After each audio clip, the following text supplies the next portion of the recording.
кого викате у? На кого викате у? На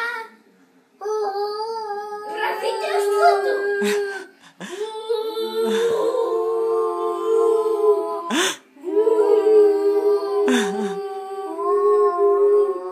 А за кого ще викате? Не знам.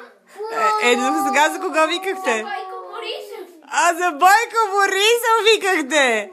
Аз не ви чух, викахте нещо друго. Я кажете какво викахте. О, става!